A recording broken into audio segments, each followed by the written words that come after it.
What's up, everybody? GeauxBurns climbing back up on Mount Soapbox for yet another rant, just like I do almost each and every Sunday. If you have a rant suggestion that I haven't done yet, let me know below in the comment section. You can tweet it to me, Facebook it my way, or you can send me an email anytime, GeauxBurns@gmail.com. Today we are ranting about blacklisted items, and the premise of this episode came up a few weeks ago, though in hindsight, I wonder why I waited till now to do it. Now, I was gaming with Crone over on the PS4, and I forgot exactly what he was complaining about, but it had something to do with an item he wanted that was currently blacklisted, and it planted a little seed in my head for a blacklist rant video. Now, I'm a big believer in everything happening for a reason, and everything that transpires does so exactly when it's meant to.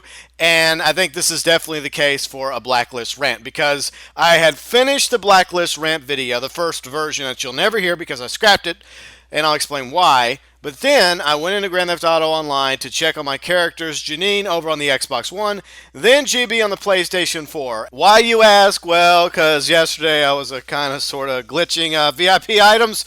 Okay, so I wanted to make some cool outfits for Janine and a cool outfit for GB. I mean, I had a really sweet World War II flyboy outfit for GB, and it looked awesome. And all I really wanted for Janine was one of those skinny pairs of leather pants that's in one of the VIP outfits. That's all I wanted. And I just thought, hey, it's no big deal. Everybody's glitching, right? Don't be such a square, GeauxBurns.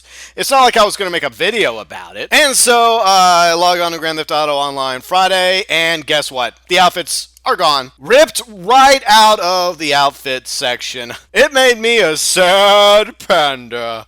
To be honest, it really doesn't surprise me that Rockstar did this, but at the same time, I am disappointed in them because I've always believed that these blacklisted items should not be blacklisted. That's right, I am completely against cheating, duping, and game-breaking glitches, but I don't really consider the VIP outfits or the bodyguard outfits or police uniforms and garbage outfits to be game breaking. There's a big difference between putting on a cop uniform and then going off and putting bazillions of dollars in your May's bank account illegally. And I'm really shocked that Rockstar hasn't learned their lesson regarding these items. Now, back in October 2013, when Grand Theft Auto Online launched for last gen, Xbox 360, PlayStation 3, there really wasn't many items that the gamers wanted because it was still a new game.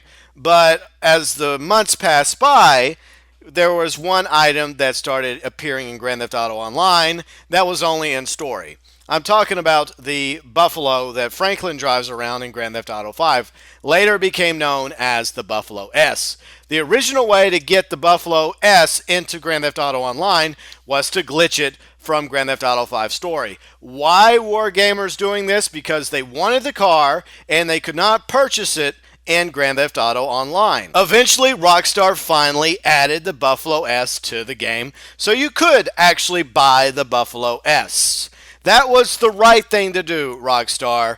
However, what's transpired recently and over the past few months and year has been the wrong tactic. I'm talking about all the blacklisted items, and if I forget any, then my bad. Okay, the police uniforms, the garbage outfits, which magically still appear in the game, by the way, the Duke of Death, the railgun, the VIP bodyguard clothing, I kind of touched on that already, the awesome stock cars from Grand Theft Auto 5 story, for current gen, the tow trucks, the commercial jets, the cargo planes, the atomic blimp, all that awesome content and everything else that I failed to include should be available to unlock and purchase. Instead, Rockstar only exacerbates the situation by blacklisting all these items as part of the current gen version of Grand Theft Auto 5, November 2014. Rockstar blacklisted the hell out of this car. And a lot of people at the time, including myself, kind of sort of agreed with Rockstar because it was a very unique vehicle at the time. It was an armored car. But then Heist came out with the Armored Kuruma, the Insurgent, and most recently, we have some new armored vehicles courtesy of executives and other criminals. The Armored Shafters, the Armored Ballers, and the Armored Cognoscetis. The same thing goes with the Railgun. Yes, it's an OP weapon, but bear in mind, that came out at the same time as the Duke of Death and the stock cars in the current gen version of Grand Theft Auto 5, once again, November 2014. The next month, in December 2014, we got the Festive Surprise, which included the homing launcher, which is also a very OP weapon. But Rockstar doesn't seem to learn the lesson here that they did from the Buffalo S by making it officially available for purchase in Grand Theft Auto Online. Gamers stopped glitching it in the game. So Rockstar had to stop trying to prevent people from glitching it from Grand Theft Auto 5 Story to Grand Theft Auto 5 Online because that wasn't necessary anymore. Cause and effect. By making this stuff on the Blacklist, you're only fueling the fire of demand that the gamers have for this content. Whether it's the police uniforms, the garbage outfits, the brand new Drop Zone paratrooper outfits, the VIP and bodyguard clothing. Each time you blacklist these items like you did recently with the VIP gear and the bodyguard clothing, that pisses off the community. I know it's in your right to do this, Rockstar, but at the same time, you're only angering the gamers that love playing Grand Theft Auto Online. All they want is the ability to unlock and purchase these items, whether it's clothing, weapons, or vehicles, which means more money in your pockets, Rockstar, which seems like a win-win to me. We get what we want, Rockstar gets what they want, less people are glitching items into the game that are quote-unquote blacklisted because there are no blacklisted items anymore. Then what's the point? Why go through all that trouble? Why go through all the hoops to get Franklin's Buffalo or get the Duke of Death or the Railgun, the police outfit, or the VIP bodyguard clothing? Now, to combat this issue, Rockstar, you need to go about it another way. Instead of continuing to try to blacklist things and pissing off the community more and more, here's my solution to the problem. It'll make the gaming community happy, and it will in the long term make Rockstar happy, leading to less glitching and less headaches. A blacklist update. You take all these items that have been blacklisted and you put them into one update for us to unlock and purchase. Some of these items can be done via various heist missions, like with the police and garbage uniforms.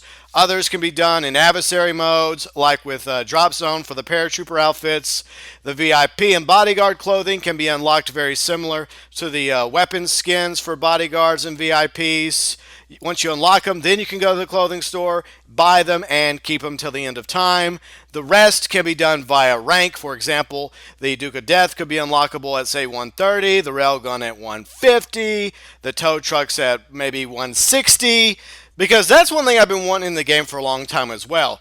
Items that are unlockable past the rank of 120, because once you get to 120, you unlock the minigun, and that's it. Now, a lot of us have gotten a little bit higher than 120, especially those of us that have been playing Grand Theft Auto Online since October 2013. I'm currently at rank 370 with my Xbox One character, Janine. It would just be awesome if you were rewarding us for continuing to rank up, and these blacklisted items are perfect for that, such as the Duke of Death, which could be a personal vehicle that you could buy, customize, store in your garage. Other vehicles like the tow trucks, the commercial jets, cargo plane, atomic blimp, those could all be Pegasus vehicles. And then, of course, the stock cars, those could be purchasable and storable in your garage as well. And since the railgun is so OP, you could just make it the most expensive weapon in the game. I think it's, what, $100,000 to buy in story mode, and the ammo's pretty expensive as well. Just, translate those numbers over from Grand Theft Auto 5 to Grand Theft Auto Online, and people will be more than happy to shell out $100K for the railgun, as well as how much it costs for the ammo to the railgun. So I definitely think that there is two ways you can go about this situation, Rockstar. And it is a situation because more people in the gaming community are getting irked over this whole blacklisting nonsense. And you probably noticed that over the past few days by blacklisting the VIP and bodyguard clothing. Yeah, the gaming community is not happy about that. So here's the two options. A, you continue to stay the course and continue to piss off the community by blacklisting future items that you could just make unlockable and purchasable for us to buy. Or you could create a blacklist update that includes all these items that I mentioned, as well as content that I probably forgot. You put it in the game, make it unlockable either by heist, missions, adversary mode, rank, etc. Then once you unlock it, then you can go buy it and keep till the end of time. This is the solution that I highly recommend you take, Rockstar, because you're only going to continue to piss off the community by denying us the ability to unlock and purchase these items legitimately. And since you do claim to listen to the community when we have an issue or we want something included in the game, hopefully you'll do so this time by adding these items to the game for us to unlock and purchase. You will appease the Grand Theft Auto Online community. You will reduce the amount of glitching going on, which means less headaches for you guys, and potentially more shark cards being bought, which means more money in Take-Two and Rockstar's pockets. That's something they kind of like, right? In conclusion, by doing away with the blacklist, Rockstar wins, the Grand Theft Auto Online community wins, everybody wins.